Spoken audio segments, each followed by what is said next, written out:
UFC Qatar, this is the weigh-in recap show, full card predictions, and the betting breakdown. I'm looking forward to talking about each of the matchups on this card after seeing the fighters on the scales. So make sure you guys smash that like button. If you're new to the channel, subscribe. Turn the post notifications on and make sure you share the video too. Also note, I'll be live for the entire card Saturday, 10 a.m. Eastern time. Early start to UFC Qatar. Tune in the morning with your boy. I'll be live for the whole thing. And let's jump into the first fight on the card. We have Marek Bujło versus Denzel Freeman. I'm going with Denzel Freeman to win. He's actually fought okay competition, whereas Marek Bujło is fighting guys that are taxi drivers by day, maybe butchers at best, and fighters when they throw them a paycheck. I mean, the guys he's running over don't even look like they're trying. I was like embarrassed to watch some of the fights that Bujło had because, initially seeing him like, okay, undefeated guy from Poland. All right, we got Baranovski who burst onto the scene with Contender Series. And we've had some savages from Poland before. So I was excited to see what he's got. He's a Polish national grappling champ. I'm watching these fights and I'm like, I don't even know what this guy's level is. Like, of course, he looks impressive when people are just turtling up and quitting. But what happens when somebody punches him hard in the face? What happens when somebody stops a takedown? What happens when he's forced into a striking fight? What happens when Denzel Freeman, who's got a wrestling background, is a damn U.S. Marine, stops the takedown and takes him down? I'm going with Denzel Freeman. He's beaten decent fighters. He fought in the PFL too. He fought against Steven Asplund, who's in the UFC, and he beat him by submission, right? And he just won impressively on Contender Series, knocking out Gaziev. He beat Hugo Cunha for the LFA belt. That was his last fight 7 months ago. And Cunha, say what you want about Cunha, he's not that good. But he fought on Contender Series against Rizvan Kuniev. He was the LFA champ. He's got some good jiu-jitsu. He's got some decent level of experience. I'm going with a guy that has actually fought some opposition that put forth some resistance versus somebody that's just a complete can crusher. Now, when you go out and crush cans, does it mean he necessarily can't fight at all? No, but it definitely means we don't know what he has when it comes down to a bit of a challenge, a bit of a fight, right? Bit of a test for himself. I have to go towards the side of a guy that I think is going to have more grit, more will to win, more dog in him. I favor that side. And that is why I'm on the side of Denzel Freeman to win. And he's a favorite, but he's not a huge favorite. He's a southpaw too, which I like. And we'll look at the scales. And this is the first time, we're seeing Bujło. Let's first look at Denzel Freeman. All right. This is dad from Family Matters getting into the fucking fight game, and putting some size on, bro. The traps are looking thick. The wrestling background and the ex-Marine. Yo, I'm going Savage Mode USA.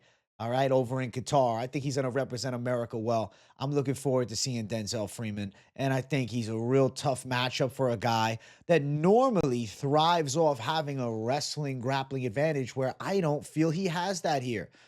Marek Bujło, he looks, okay. He looks like a mother's milk submission is live if he gets the full mount. Fuck the 12-6 elbows. Just squeeze him between the tits. We might be looking at Denzel Freeman suffocated in there. And then we got the face-off between the two, which I'll bring up now. Bujło, it's not an impressive build on him. Like, kind of skinny fat, right? He's not that skinny, but he doesn't have that same density. Like, this is that all-American fucking muscle, bro. All-American Marine background, wrestling background, southpaw. I think Denzel Freeman is live to knock Bujło out. I think Bujło is going to end up looking like trash on the feet. I can just see by how he holds his set at the face-off, he's going to be hella stiff. And if he's forced into a bit of a striking fight, I could see him turtled up. He could potentially be taken down by Freeman. For me, I'm going towards the side of a guy that I definitely know can fight versus somebody that has credentials but may not actually have any skill. So we're going towards what we know is true. And that Denzel Freeman, he knows how to throw down. Minus 205 is the favorite, is Denzel Freeman. Plus 175 from Marek Bujło. And then looking towards the over-unders. Big boys under 2.5 minus 410. Of course, that's sensible. Under 1.5 minus 135. Of course, it's live. I think Freeman wins inside distance, as do the masses at minus 135.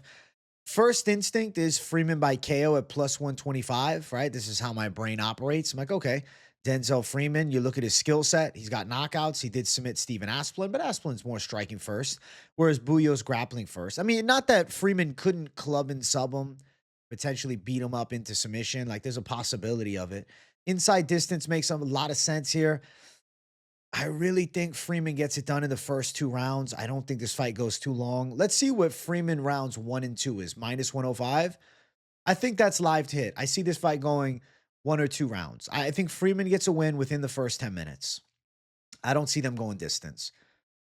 I see these heavyweights, looking to put it out. And there's the spreads there. Yeah, I think we're going all round. Or we're not going all round. Sorry, the opposite all rounds. We're going 2 rounds at most. Or less than 2 rounds. I think within 10 minutes, Denzel Freeman should have his way with a guy in Marek Bujło, who I just don't expect all that much from. Low-level opposition rate, decent jiu-jitsu credentials, right? Polish champion grappling versus a guy that's got some decent fight experience in the UFC, or rather not in the UFC, but in America, the LFA. Like, the LFA is like a feeder league to the UFC.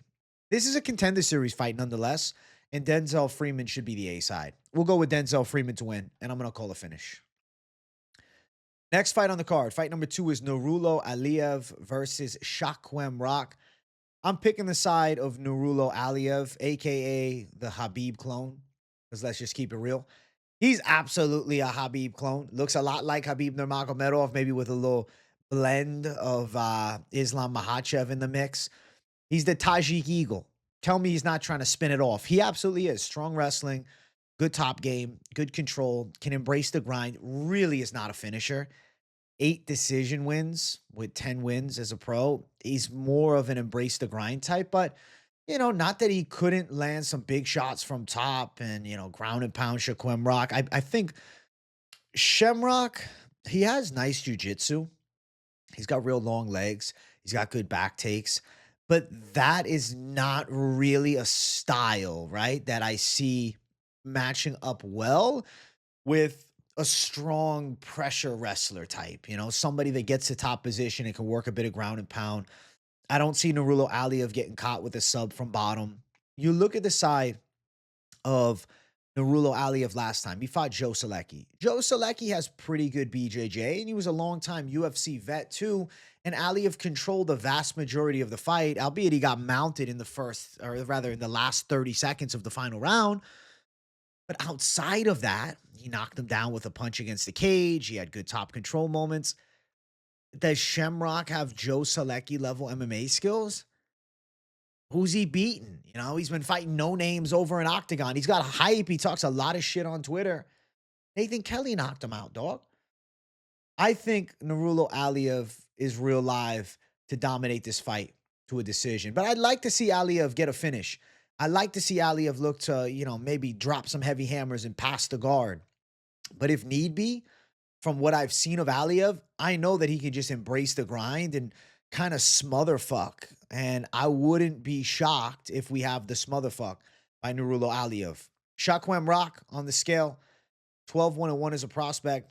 Looking pretty shredded up here, in shape. Did have to use the box to make 156 pounds. So, that's a telltale. That wasn't an easy cut down for his UFC debut, but respect to the man making the weight. On the opposite side, we're going to bring up the Khabib clone, Nurullo Aliev. There he is weighing in. He looks pretty solid, right? He looks good. I feel like he looks in shape, right? Shredded up. I think this could be the best Nurullo Aliev performance yet. It definitely is, on the horizon to be his best one. I think my expectations of Aliev, I don't want to say are too high because I've been underwhelmed a little bit. I'm not saying that he's, on track to become a spectacle or anything like that, but I definitely think he's got some potential to win some UFC fights. I mean, undefeated in the UFC so far. I think his chances are there. Here's another angle of the pick from him there, right? I see that you see the comparisons. Obviously, that's Khabib Nurmagomedov. But listen, he's trying to be the Khabib spinoff. I don't think he's going to be that level. But what I see is a strong pressure wrestler, decent striking. He's 24. Listen, he squashed a lot less cans than Khabib did before getting to the UFC. He ain't even 25 yet. So Nurullo Aliev, he could have tremendous potential. And I mean, you look at his UFC wins, Rafael Alves is actually a badass, and Joe Solecki is a good grappler. Dominant in the Solecki fight for sure. Now, let's look at the face-off between the two. Let me knock away this Khabib pick here as I'm fucking going jokes mode McGee today. I'm in a jokey mood today, guys. You know, I got to take advantage of the goofiness when I'm feeling it. And we'll look at the face-off, all right? It's just, it looks like Nurullo Aliev should have his way. Decision, though. He don't look like Khabib from the side, though, right? Low T Khabib, that's the vibe I get, to be honest with you. I'm going to go Nurullo Aliev on the cards. I think Shamrock is probably outworked positionally and ends up losing a judge's decision. But I'd like to see Aliev force a finish. I just haven't really seen the instincts necessarily. Minus 280 for Aliev, plus 240 for Shamrock. I think Aliev should be pretty good to go. Jiu-jitsu fighter versus dominating wrestler. I favor the dominating wrestler, 8 times out of 10. And then looking towards how it gets done, Nurullo Aliev to win via decision is minus 130. Obviously, option A is probably Aliev by decision. Aliev by unanimous decision. Honestly, plus 150 is kind of nice. I do think he wins by unanimous decision. Does he run over Shamrock? Does he get a 30-27 across the board? He could, but that third round against the side of Joe Solecki late, like that could sway the judges. Maybe Shamrock has a moment at round 3, but minus 3.5 is minus 120. What's Aliev in over 1.5? Let's see, minus 225. At the end of the day, Aliev, if you want to include like a chalky piece to the parlay of a guy that should have a pretty strong advantage in grappling, specifically wrestling and top control, versus a guy that like does his best work when he has a takedown threat, I think Aliev should clear in this one. I'm going towards the guy with the UFC experience. I'm going towards the younger prospect. I'm going towards the undefeated fighter. Aliev to get it done in the scorecards. Actually, I should double check. What is fight to start round 3?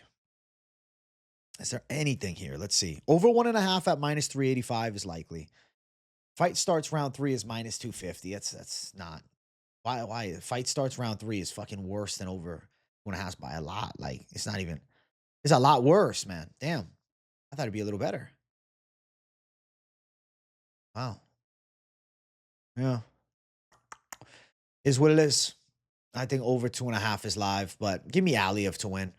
Aliev, dominance, control, top position, embrace the grind, and Tajik Eagle keeps it undefeated. Next fight on the card, Ryan Loder versus Ismail Naurdiev. Here's where things get a little bit fun. I think Ryan Loder is a live underdog. I think Ismail Naurdiev is undersized at middleweight. Obviously, he's a better striker, okay? I'm not blind to the fact of reality that Ismail Naurdiev is a slick kickboxer. Ismail Naurdiev has good combinations, right? Ismail Naurdiev has a pretty smooth distance striking flow. But he's also a bit of a moron, okay? That Jun Young Park illegal knee was stupid. And I know people will look, well, he survived against Jun Young Park. Yeah, but it was a blatant illegal knee in the first round to the eye of Park that honestly, most fighters are going to bail out and just take the DQ on. But Park is a gangster, and then he just dominated the fight after. I think Naurdiev gets out-muscled on the ground for sure. Ryan Loder been training with Fluffy Hernandez. I'm telling you, man, he's been trying to work the striking. He was at Bang Tao. I was watching him hit pads, and I was like, damn, Ryan Loder, I mean, at least he's a southpaw, but his striking just looks very clunky. If they are just kickboxing, of course, Ismail Naurdiev is live to knock him out. But if they tangle on the ground, Ryan Loder has a serious advantage in wrestling, in top control, in submission grappling. Ryan Loder is live to finish this fight on the ground. I'm going to say Ryan Loder does end up getting a finish, potentially a sub or ground and pound. I can see him being positionally dominant here with Ismail Naurdiev. I'm going towards the Ryan Loder side. I think he can go out and pull this one off. I don't think Naurdiev is all that. And I question the Naurdiev fight IQ a lot after that Park fight. There is Naurdiev rocking the broccoli cut on the top, but, looks in solid shape. But he does look like a welterweight, and he was a welterweight for a long time. There's Ryan Loder. He looks like your local high school wrestling coach. That's just the God honest truth. He's got the gray hairs coming in. He's 34, and, maybe you're thinking he's 39. But hey, Ryan Loder, he knows how to wrestle. And that is what will lead him to winning here. Kickboxing fight, yeah, Nurullo Aliev has got a massive edge. But if you start mixing in some takedowns, I think Loder can thrive from top position. There's the face-off between the two. Naurdiev look a bit more intense. Loder look very relaxed. Sometimes he looks a little sleepy. Bit of a height difference. Not a vast height difference, but you'll see, Loder a little bit taller, a little bit longer. I think from top, it's everything. I think Loder's going to be a lot stronger. He's a lifetime wrestler. I'm going to believe in USA Wrestling here against a striker in Ismail Naurdiev that's, obviously a bit flawed in fight IQ and technicality. There's mistakes that he makes, and I think Ryan Loder could capitalize. Now, I don't think Ryan Loder is a fucking badass, bet your underdog money down your whole life savings type of underdog. Like, when I do the Savage Dog Lock, when there's an underdog that I'm like, hell yeah, that's the one. I tell you when it's Savage Dog Lock worthy. Ryan Loder is not Savage Dog Lock worthy for a few reasons. Reason A is his chin, right? Reason B is just his striking overall. And reason C is he's 1-1 in the UFC and he's 34. So not a savage dog lock, but definitely an underdog prediction that I think is live to come through in a competitive fight. But 100%, if Naurdiev is not on his back, getting beaten up, if he's able to get back up to his feet and they're striking, he's going to be a lot faster, a lot sharper. And Ryan Loder, he got bullied last time by Almabayev and broken and knocked out in the first round. So he's coming off of a pretty terrible loss. Looking at under 2.5 is minus 115. I do feel like there's a finish incoming here. I do think that Ryan Loder is live to get it done inside of the distance. Loder ITD is plus 250. Loder to win by knockout sits at plus 550. And Loder to win by sub also sits at plus 550. If you look at the way Loder wins, though, it's been knockouts. But I'm just saying, he has been training with Fluffy Hernandez. So I am under the assumption the submission grappling has improved. And if you look at Naurdiev, there's losses by sub, there's losses by KO. He's been dominated in wrestling before, granted by like Sean Brady. So, is Ryan Loder that level? No, but he's a lot bigger. I'm going to go with the side of Ryan Loder to pull off the upset. I am not like, oh my God, this is the greatest underdog ever, but I can see Loder posing some threats to Naurdiev if he's able to get to top position and kind of embracing the grind. But the panic is, if they're striking, Naurdiev by KO at plus 275 is 1,000% live. I can see Loder getting flattened and put on his face. So I'll go Loder to win, but definitely it's a 50-50 fight. And it's just two arguments to who has the pathway secured, right? And if you're thinking about maybe live betting it, I don't think it's a terrible option. Like, let's say round 1, right? Ryan Loder can't get him down. Early moments, you're seeing Naurdiev moving and seeing him landing shots. Or on the flip side, Loder's on top and Naurdiev can't move. Then potentially a live betting situation could end up being a better option for a fight like this. So something to keep an eye on. But yeah, I'll go with the Loder side to get it done. Next fight on the card. Beksat Almakhan versus Alexandre Topuria. This is probably the most underrated fight on the card. Beksat Almakhan and Alexandre Topuria are two awesome prospects here at 135. Both guys young, 29 for Topuria coming into his prime, 28 for Almakhan also coming into his prime. I'm picking the side of Alexandre Topuria. I believe in the Topuria brothers. Alexandre Topuria is a fluid boxer with a high-level wrestling base. I get that his UFC debut didn't necessarily blow people away, right? Because he went out and won a decision against Kobe Thickness, who's not that good. But it was the first fight he had in a while, right? He hadn't fought in, a year and whatever, 9 months. And now he comes back, and this is the second go, and this is 9 months ago he had his debut. And I feel like we could see a sharper Alexandre Topuria, obviously his brother, UFC featherweight and lightweight champion, current lightweight champion. There is similarities in the way that they string punches together, in the way that they box, in the way that they press forward. Alexandre Topuria is still a very talented fighter, and I think he has a ton of upside and potential. He's had some injury woes and some layoffs in his career, but I really feel as though if Topuria can secure a few takedowns, his pathway is more clear to success. Now, if it's just striking, I do think Alexandre Topuria can box with Beksat. I feel like Beksat Almakhan's striking is good. Okay, he's a nice kickboxer. I like his stand up, but there is a tad bit of overhyping his power because he landed a clubbing shot on Umar Nurmagomedov early and then was dominated for the rest of the fight. And because he knocked out Brad Katona. The Brad Katona uppercut was fucking sweet. Okay. Yes, and I had Beksat Almakhan as a lock on that card. Of course, he was one of my most confident picks. But at the end of the day, I don't think that Beksat Almakhan is a better boxer than Alexandre Topuria. When you look at the nuances, right? The way Topuria enters the pocket, the way that he strings strikes together, specifically the specifically the punches. I think that Alexandre Topuria in that punch range is sharper. I think Almakhan would actually have better serve striking success from longer range, maybe even working more of a kicking based arsenal and then catching Topuria coming in.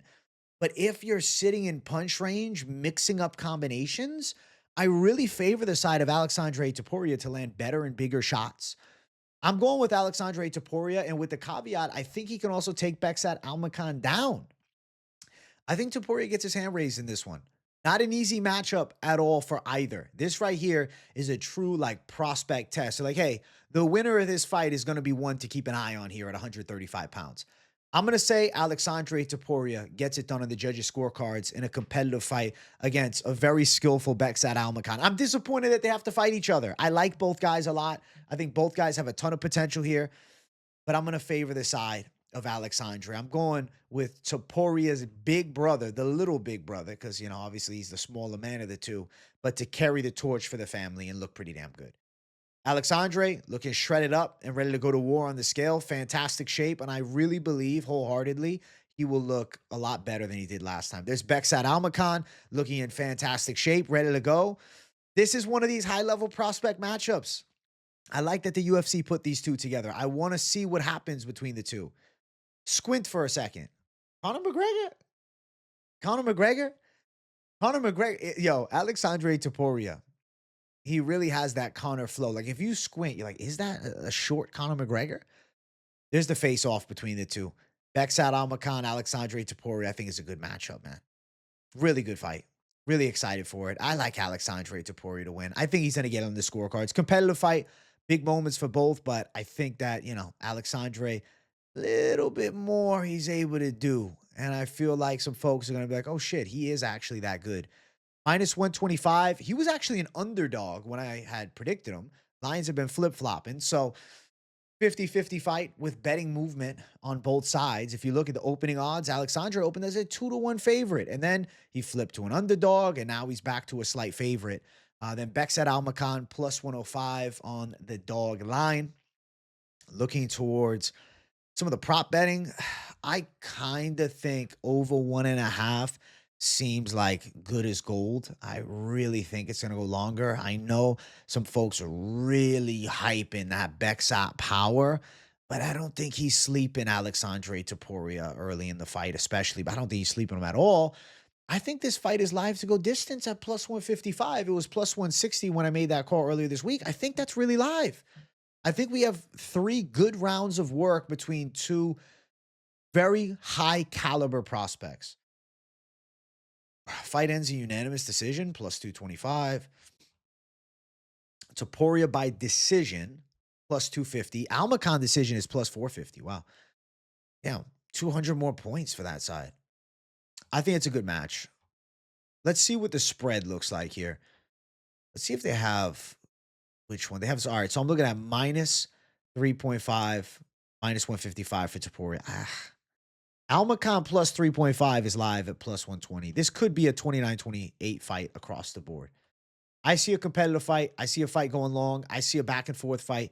I see a fight that tells us a lot about both these guys. And I think it's a fight where Alexandre Topuria proves himself a little bit more beyond just being the brother of Ilia Topuria. I think people are going to really recognize that he has some high caliber skills and potential. I'm going Alexandre to beat the very skilled Beksat Almakhan in a dope fight. Next matchup, Abdul Rahman Yakhyaev versus Rafael Cerqueira. Listen, this is the definition of a squash match. This is not a competitive fight.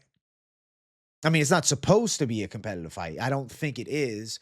I think Yakhyaev wins however he wants. Or excuse me, did I say Cerqueira? Oh my God. Knock on wood. Oh my God. I think Yakhyaev wins however he wants. Whoa. Listen, if somehow Cerqueira goes out and wins however he wants, holy shit. If he pulls off the upset, this is massive. Abdul Rahman Yakhyaev should buzzsaw. Okay? He should be able to outstrike, outgrapple, and really it's up to him how he wants to win. I think that Yakhyaev should grapple. Not that he can't outstrike Cerqueira, okay? But I think, I'm going to say, just keep saying Abdul Rahman and Rafael, because I think Cerqueira, Yakhyaev, it's like somehow flown off my tongue weird. I think Abdul Rahman should use what is going to be a big grappling advantage and submit the side of Rafael Cerqueira. I think Abdul Rahman is going to have a big advantage in wrestling, a big advantage from top. I think he can work a bit of ground and pound and then submit Cerqueira. If he wants to showcase the hands and slug, yes, Cerqueira has a questionable chin. His strike defense is not very good. Don't ride too high off the fact that he went distance with Julius Walker. He still was dominated in that fight and taken down a lot. And, you know, Julius Walker doesn't have great power. He's more of like a bullying pressure style, but he doesn't have like crisp boxing combinations or a very dangerous sub threat. He breaks people. Watch his regional scene fights. That's what he does. He breaks people. I think Yakhyaev can finish Cerqueira by submission or by knockout, but I feel like the path of least resistance is take him down, beat him up, and the submission will showcase itself. Let's check them out on the scales. Let's look at these savages, and let's see. Let's see. All right, so first, we're going to bring Rafael Cerqueira up, looking in good shape. Listen, he's in shape. He looks ready to go. Fit. You know, looks like your typical Brazilian fighter that shows up, ready to bring it. Kickboxer from long range is fairly sharp, but outside of long range, he doesn't have many tools, man. It's like almost like karate, right? Where from distance, oh my God, he's a maestro. You fucking close the gap and punch him, and it's like they don't know what to do. That's kind of Cerqueira. Here's Abdul Rahman Yakhyaev. Looks solid on the scale. And then we will bring up the face-off between the two right now. Let's bring up the face-off. There it is. Yakhyaev should grapple. I truly think he should. Not that he can't knock Cerqueira out, but I think Yakhyaev could really showcase the ground skills. He's a massive, when I say massive, I'm telling you, he's a disgusting favorite in this fight. Minus 2,000 is stupid, bro. Is this the second coming of, like, you know, fucking Magomed Ankalaev? Or is this, like, you know, the next world champ? Minus 2,000. Plus 1,000 for Cerqueira on the other side. Jesus. I mean, yeah, Yakhyaev should dominate. If Yakhyaev somehow loses this fight, though, I think it will be very worthy of just a fucking breaking out laughing session from us, man. Like, if he somehow takes an L here, it's not like it's one of those massive favorites where you wouldn't even feel bad. It would just be like, this is something like humorous. Like, Cerqueira pulls that off. He catches him with a straight and then fucking buckles his shit. Knocks him out. Yakhyaev is overrated. Has like a DR Nurgajai type fucking flat performance. It looks like a complete scrub.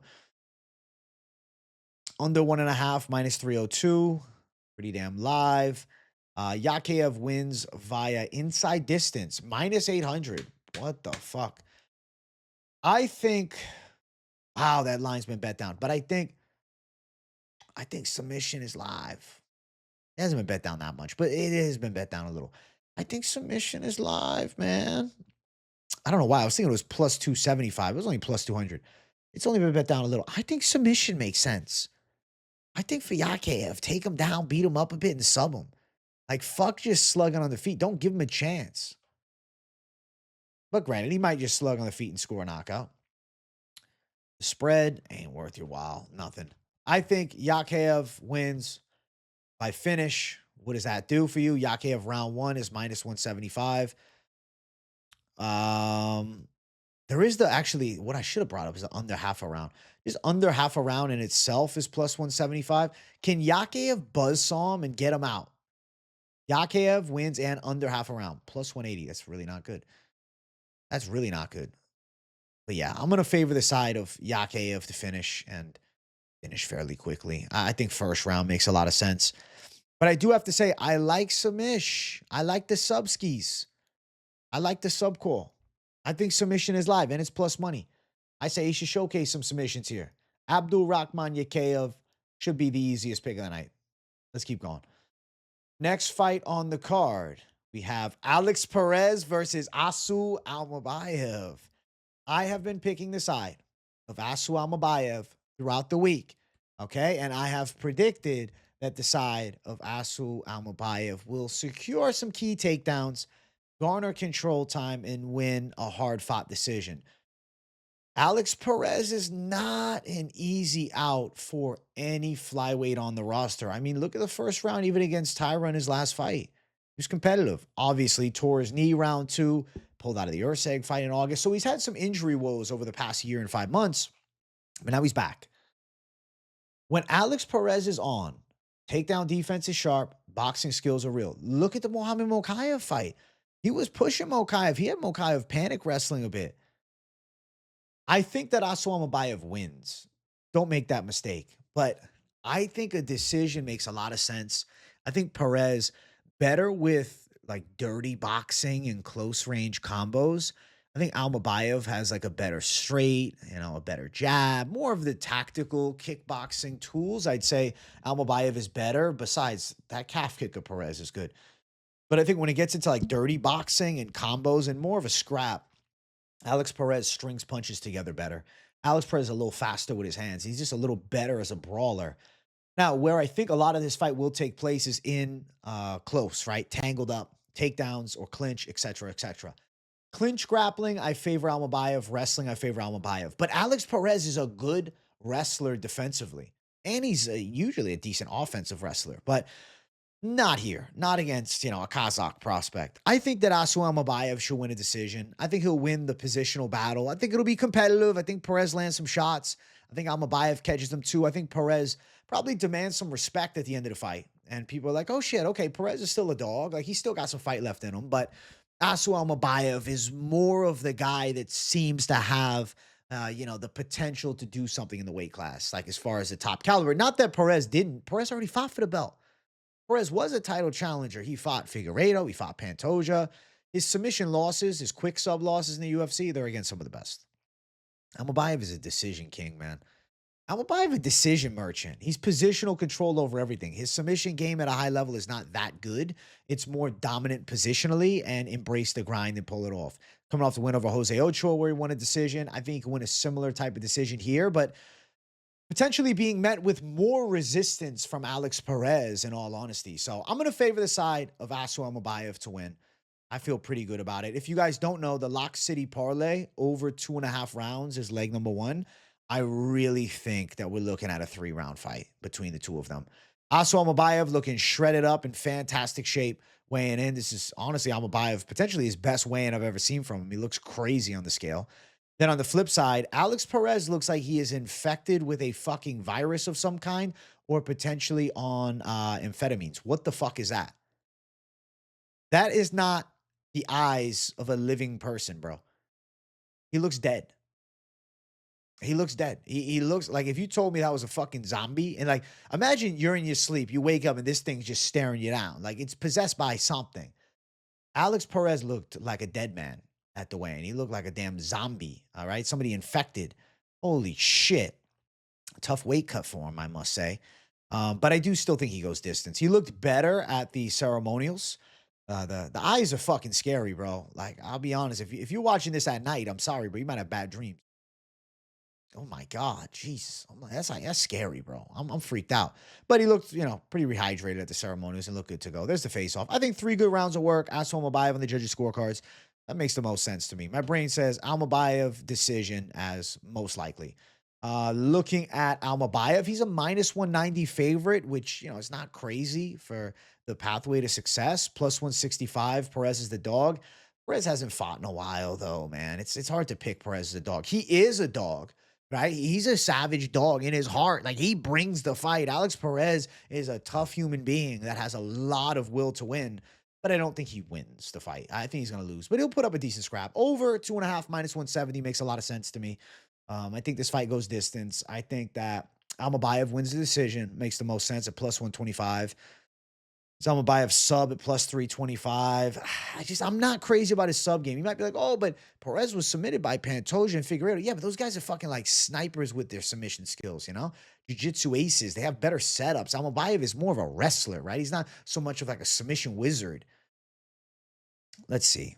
If you like Perez as a dog, right, but you don't want to bet Perez on the money line, Perez spread minus 145. Not great. Not great at all. I thought it would be a little better. But Perez is live to nab around. I think he makes it a fight. I think we go distance.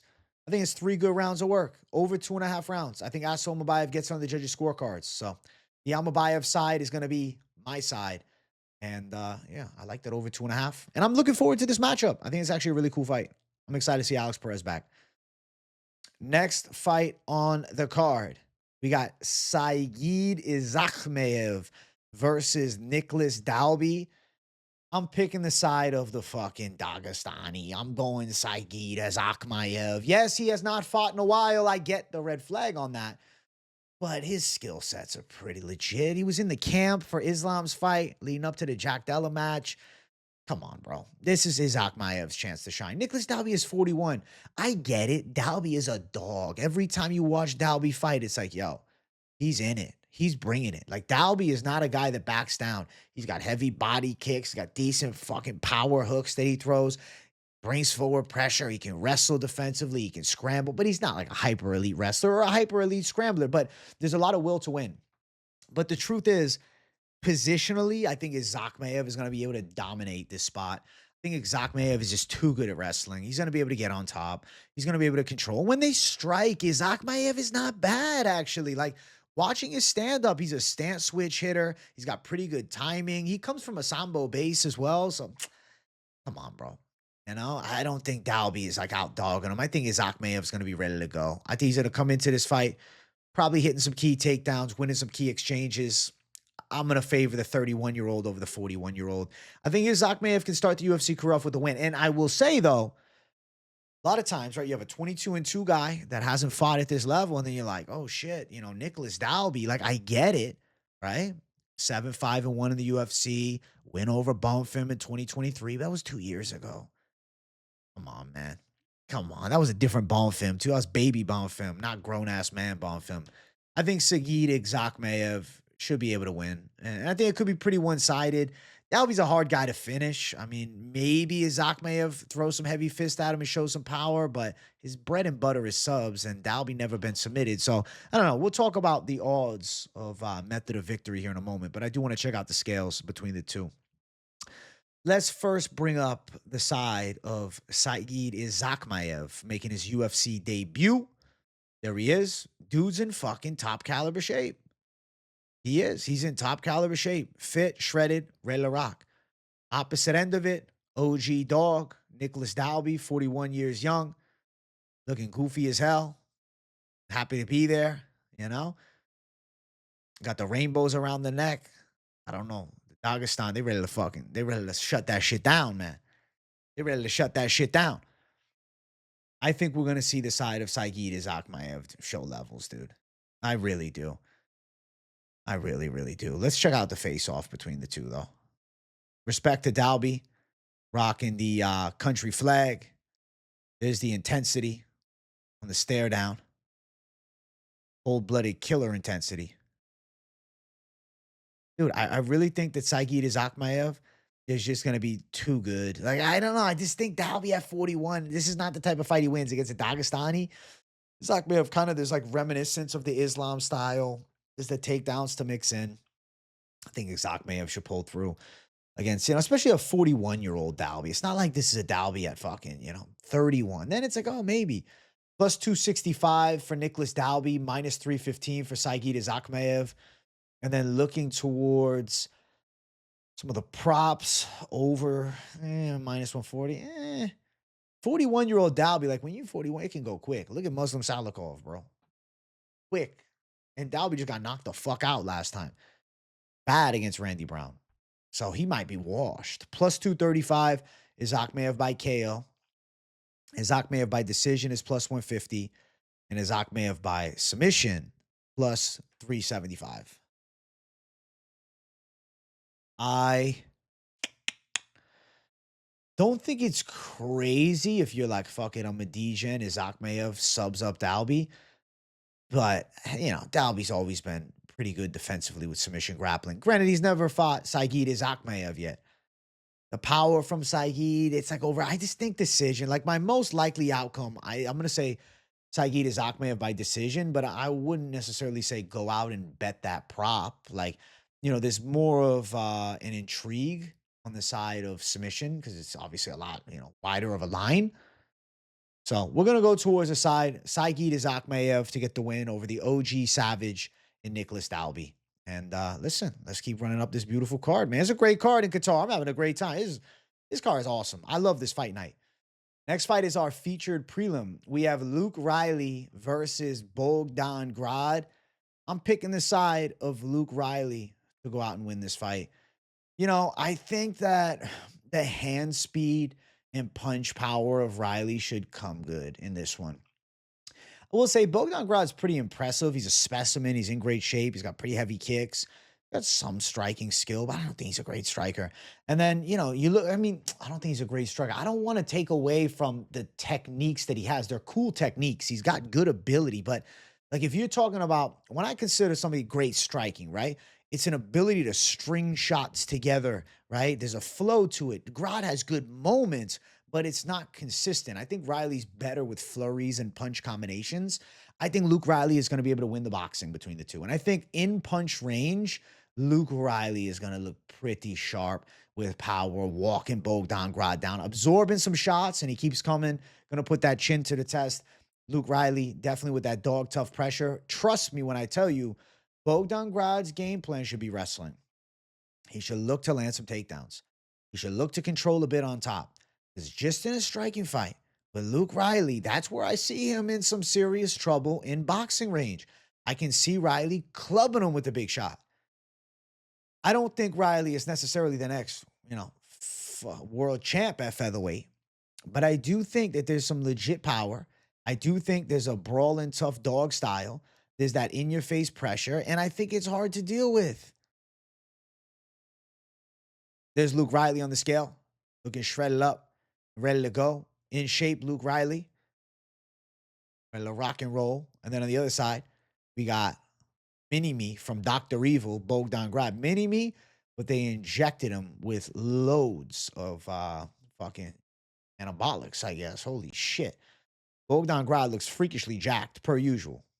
And then let's check out the face-off between the two, where you'll see a bit of a size difference. It's listed at a 1-inch height difference. I don't know. I mean, look at the shoulders. Like, look at where the shoulders line up. The way the shoulders line up, like, Riley looks a good 2.5 inches taller. I think Riley's just a bigger man. And I think Riley with the hand speed and boxing prowess and the power and the dog toughness, too. I think that Bogdan Grad's chin is live to be checked again. I really think Bogdan Grad got to grow the beard back, or at least the goatee or something, man. He had more aura with it. I'm telling you, he looks like fucking Mini-Me without it. He needs it. I say we put a word out to Bogdan. Grow that fucking beard back, my man. Plus 210 for Bogdan Grad. Luke Riley at minus 250. I think that we'll see the side of Luke Riley secure a KO, but he's a debuting guy. So, like, I understand, you know, the money line maybe is not the necessarily best bet on a guy that hasn't been proven at this level. But, you know, you look at the knockout. Riley by KO. It's expected. It's plus 130. Wow. Not as good as I would have hoped. Rob by decision, plus 475. Riley wins KO round 1. Plus 425, plus 550. I could see him blowing the roof off the gaff. Like, I really could see him popping off quick and getting a first round knockout here. Second round is also live, plus 500, plus 425. What's first and second round for Riley? Plus 200?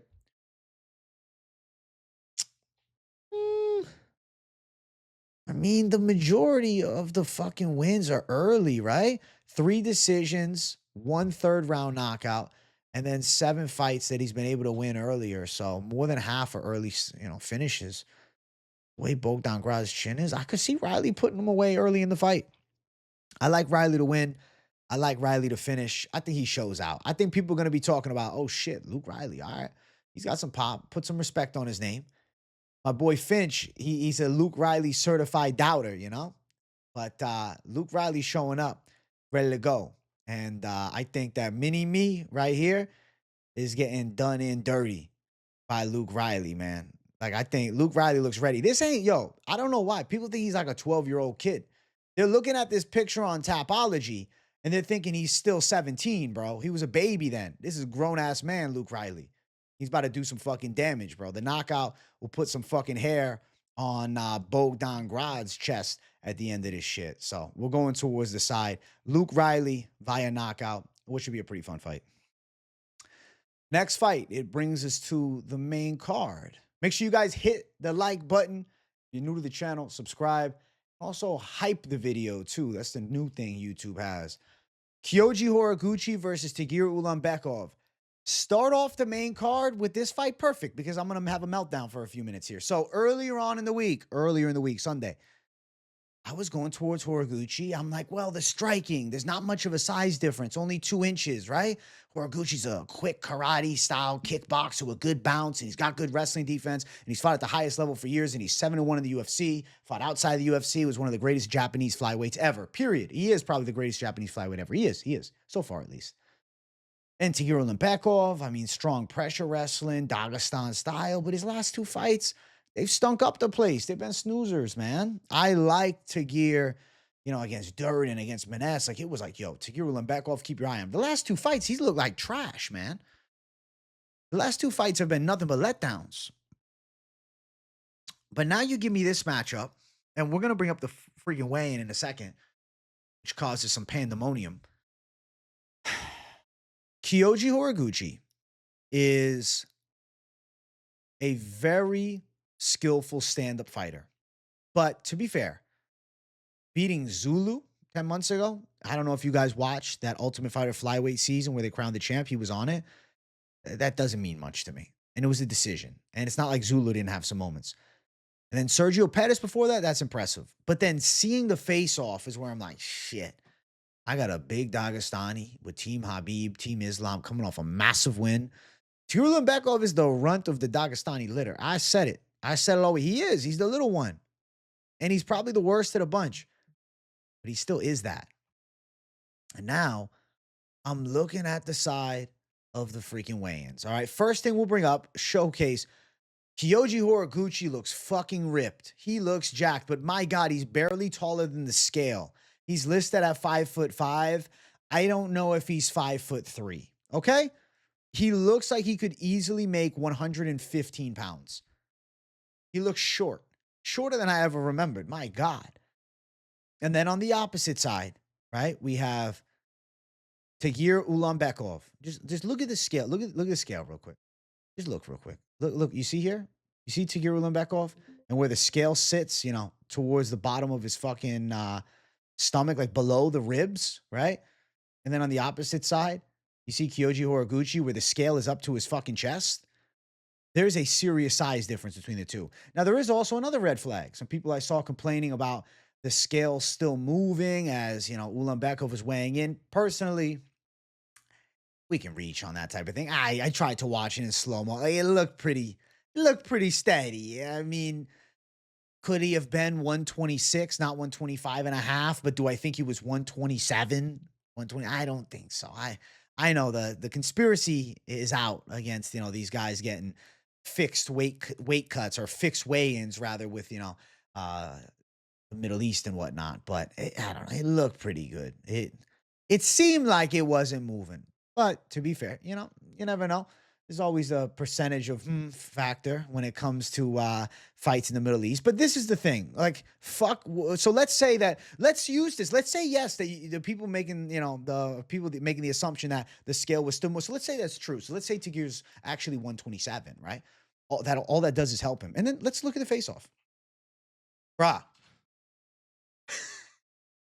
Bro, whose little brother is that? Whose little brother is that? Kyoji Horiguchi looks like he should be fighting at 115 pounds, dog. Holy shit. The size difference between the two is crazy. I feel like that has got to be, what is that, 5 inches? Let's ask ChatGPT. What is the height difference in inches approximately? Just take an estimate. All right. Let's see. Likely 6 to 8 inches taller than the fighter on the right. Approximately 6. This is what ChatGPT said. I put it in ChatGPT. Approximately 6 to 8 inches taller. So Tagir is listed at 5'7". I think he's 5'9". Kyoji Horiguchi is at best 5'3", maybe 5'4". Bro, I can't tell you that I'm picking Kyoji Horiguchi after this face-off. I can't, and I won't. I am pick flipping to the side of Tagir Ulanbekov. And if Kyoji wins, God bless him. This is why you have a choice. If you watch the channel, you know. On Sunday, right? Everything is really just on the tape. And the initial instinct of it all. Come Friday, there's been a lot more thought. There's been the week to cover. There's been maybe more fights that I watched. And then there's the face-off. And I look at it and I struggle to fathom this size difference, man. But could Horiguchi win? Yes. Is Horiguchi absolutely in dog water? No. He's a good striker. He moves pretty well. But, the size difference is in my head. And I don't know how confident I am that Horiguchi stops the takedowns. But as I pick flip, now I'm thinking, wait a second, though. Wait a second. What happens if Tagir Ulanbekov has a hard time getting this little man to the ground? What happens if Kyoji Horiguchi is able to thud him up with some combos? What happens if Horiguchi's more compact frame is difficult for Tagir Ulanbekov to manipulate in the clinch? What happens if him being a dwarf is actually to his advantage? Who's the tallest guy Horiguchi fought recently? How tall was Zulu? 5'5". He ain't fucking tall at all. Shinru, 5'4". Sergio Perez is like 5'3", 5'6" listed at. Yeah, he ain't 5'6". Patchy Mix beat him by decision years ago, though. This is back in 2022. 5'11".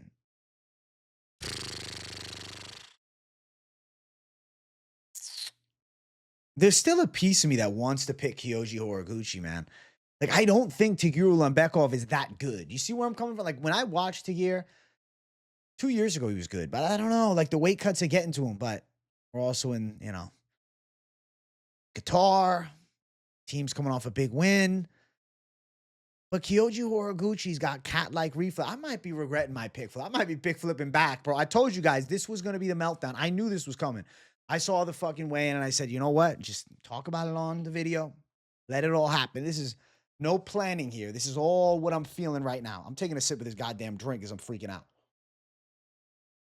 Let's use mental fortitude. All right, let me stay calm. Tagir Ulanbekov should have a distance boxing advantage for sure. He's got a lot longer reach. He's a lot taller. And he's the better wrestler. Kyoji Horiguchi is lighter on his feet. Kyoji Horiguchi has better punch combinations. Kyoji Horiguchi is probably smoother at kickboxing and defensively is fairly good at wrestling. Is he stopping the Ulanbekov wrestling onslaught? Because when you look, to be fair, Tagir Ulanbekov's fucking wins as of recent are shit. Azat Maxim, bro, shit. Clayton Carpenter, okay prospect, to be fair, but Filio made it look easy against him. Cody Durden, that was a nice win 2 years ago. And Nate Menes 3 years ago, that was a nice win. But now he does bare knuckle. He's a striker only. He's not known for ground skills. Kyoji Horiguchi is the biggest fight of Tagir Ulanbekov's career. He's 7-1 in the UFC. He's on a nice streak right now, right? He's had what, 1, 2, 3, 4, 5, 6 fight unbeaten streak. Hasn't lost since 2022, a decision against Patchy Mix. When Patchy Mix was actually good. Torture me, why don't you? Torture me. Just fucking torture me today. Do I want to actually pick flip? I said it already. So right now I'm technically pick flipped. I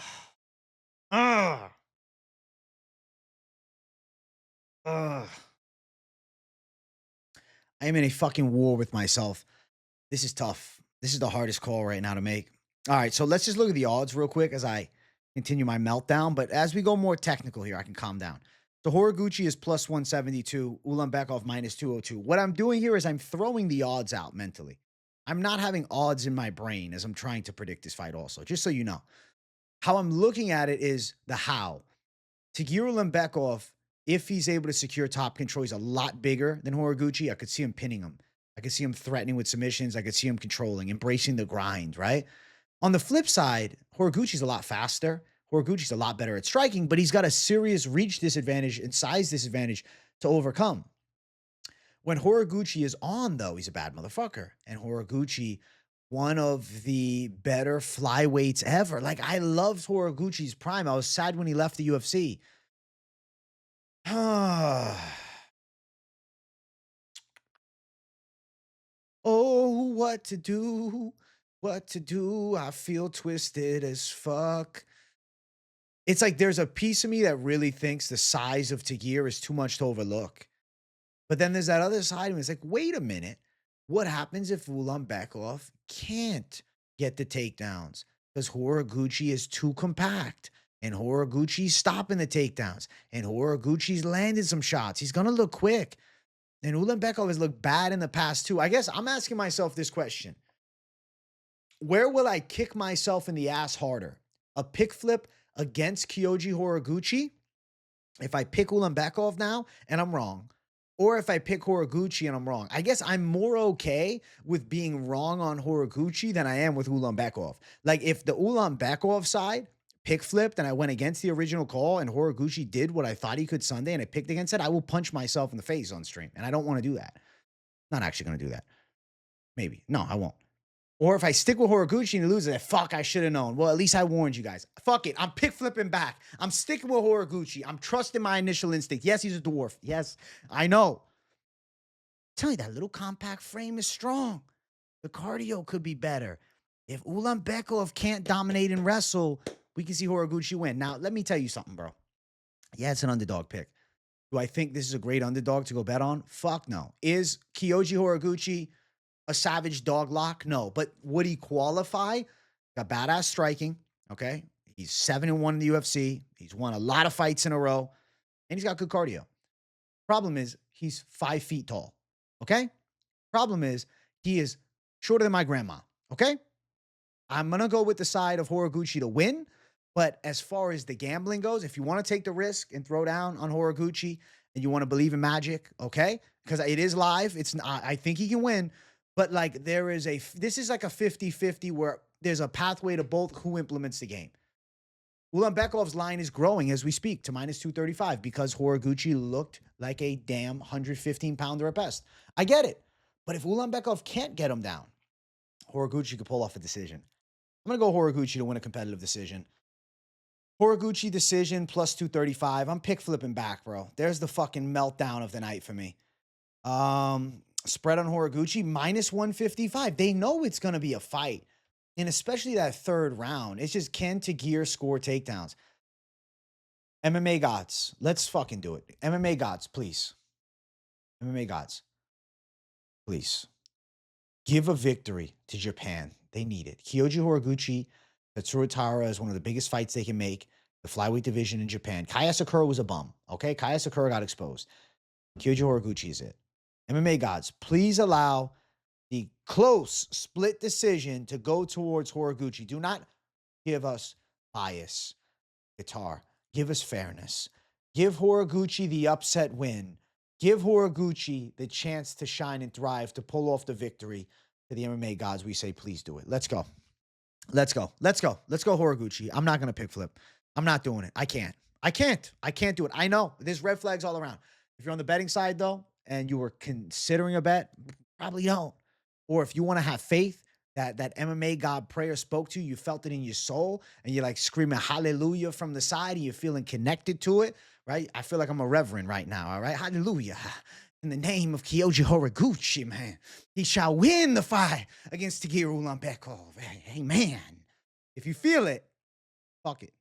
Right? I'm talking about being a preacher and I'm dropping F-bombs. But you know how it is. Kyoji Horiguchi, God bless him, all right? And we shall see. We shall see. There's a meltdown of the night. You're welcome. You guys are welcome for that. Fucking authentic freak out. Kyoji, I'm sticking with it. Next fight on the card. Waldo Cortes-Acosta fills in short notice. He just flew in 12 hours ago to Qatar. Replaces Spivac, fights Shamil Gaziev. You are talking about a BMF in the heavyweight division. Whereas Waldo just fought nearly 3 weeks ago, 3 weeks ago Saturday, against Ante Delija. Waldo Cortes-Acosta is just a badass, bro. Like, this Waldo is just a badass, dude. Like, Ante Delija looked sensational against Tybura. Knocked him out. And then Waldo, I mean, granted, the eye poke, things went sideways a bit, but Waldo gets the knockout. Only loss is Sergey Pavlovich by a decision. Where's Waldo? He's a problem for Shamil Gaziev, guys. I'm picking Where's Waldo. Whenever I pick Where's Waldo, he's never done me wrong. I picked him against Pavlovich, and I was wrong, but I also said I think the over hits.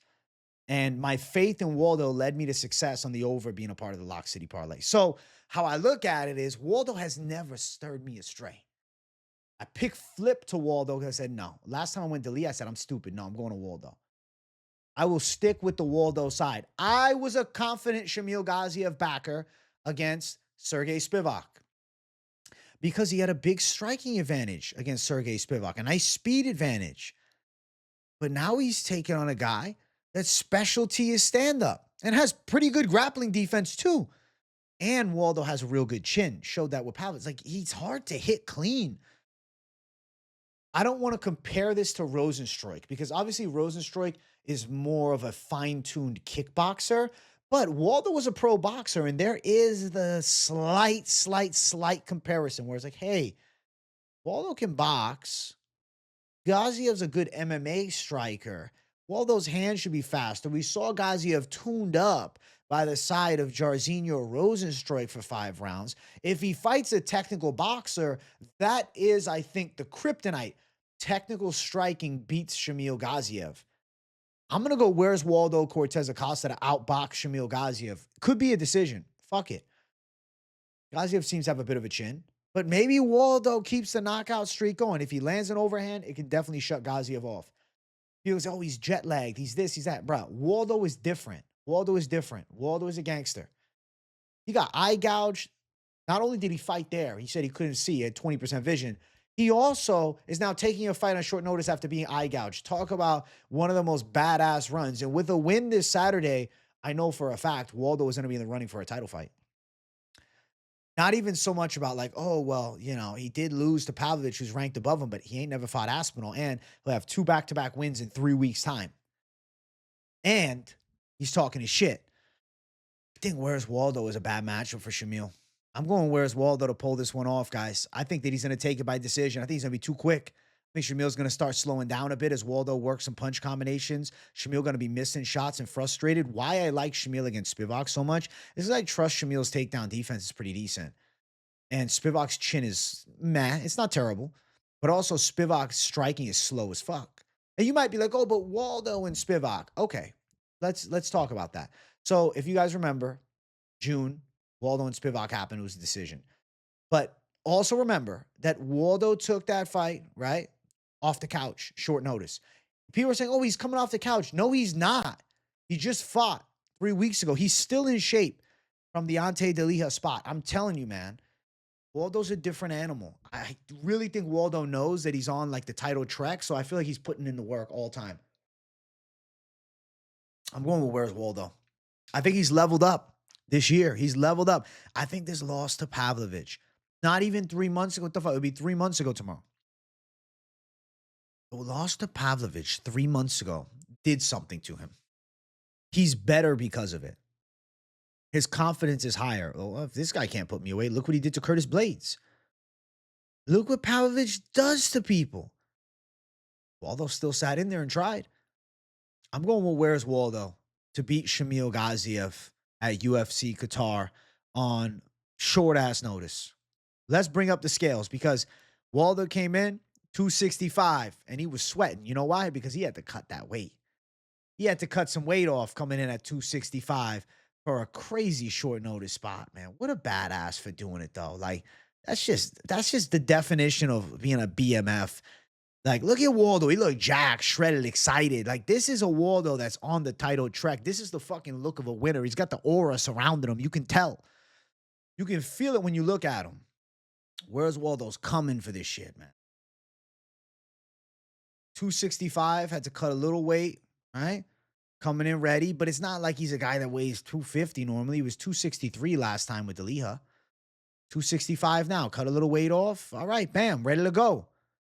Opposite side, it's not like Shamil Gaziev is winning the fitness contest anywhere in the world. There is Shamil Gaziev. Grandfather Gaziev. All right. And then let's look at the face-off between the two.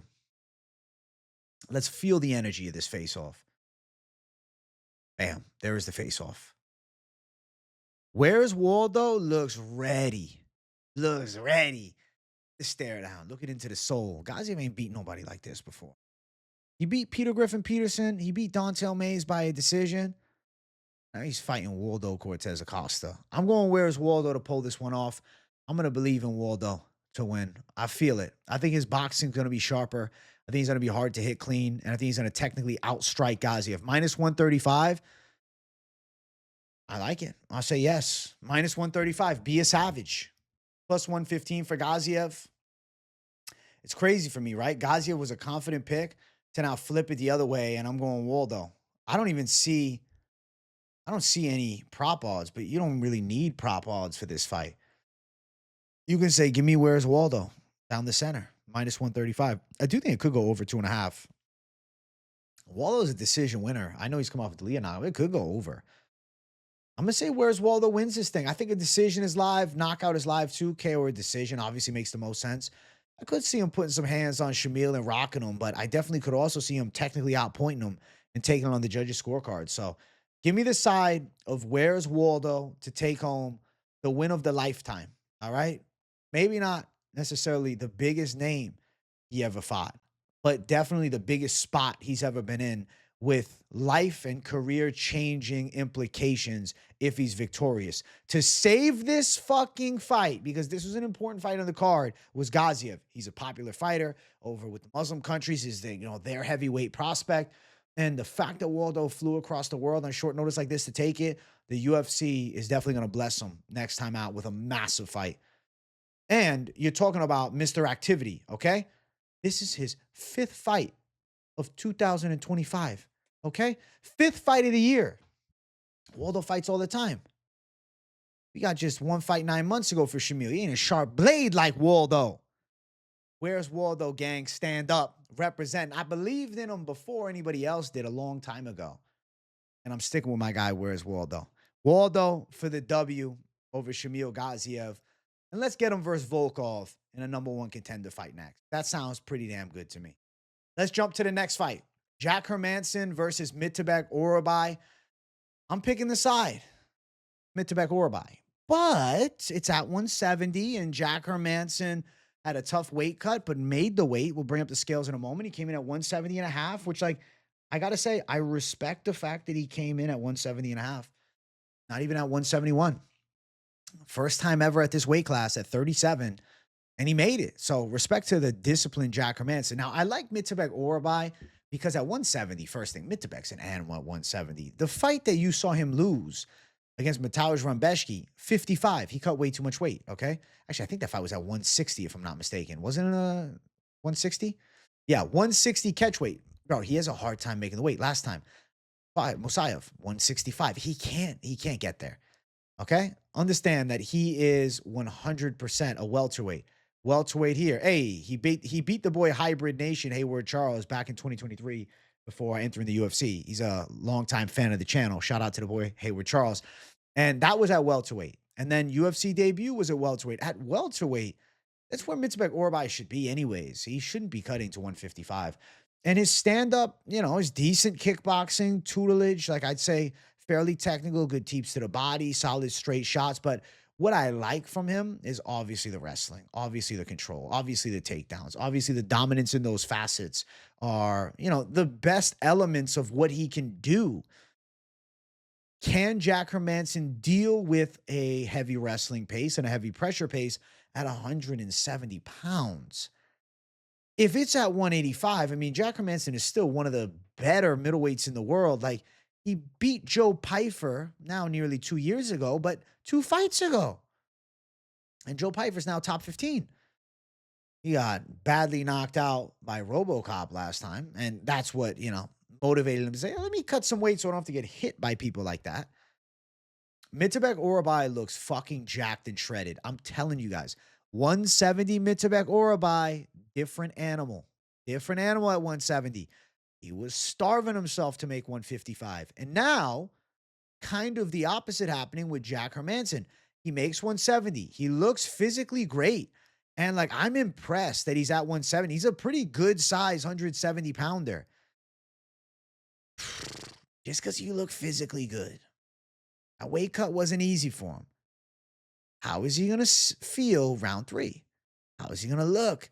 A wrestling pace is pushed by Mitsubek Orolbai. You see where the worries lie.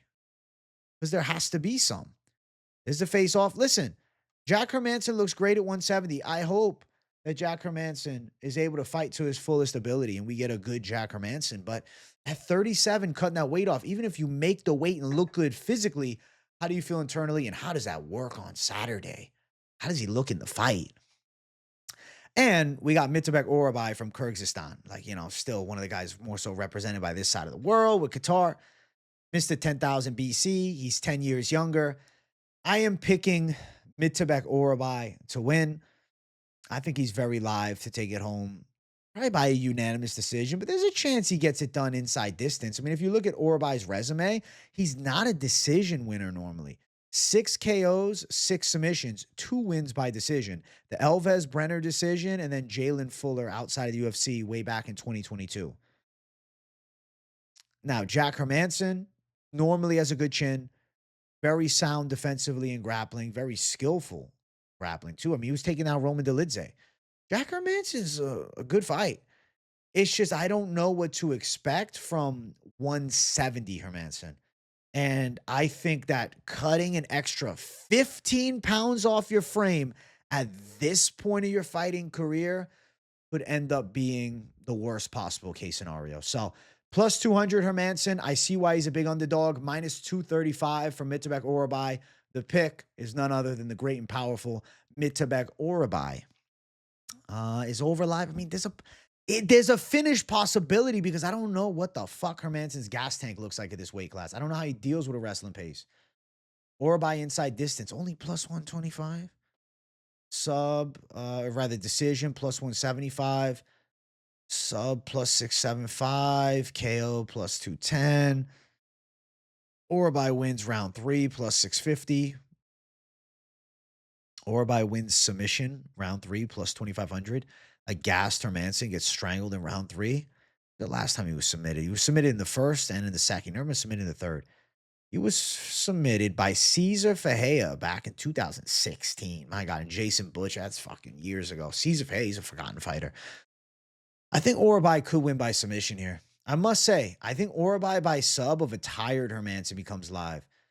Knockout, obviously possible if Hermansson's chin is gone too, but plus 675 for sub if you're looking for a little D-gen line, it doesn't shock me if a gassed Hermansson is kind of grapple fucked a bit and then fatigued and then ends up getting choked out. I wouldn't be sitting here shell-shocked at all.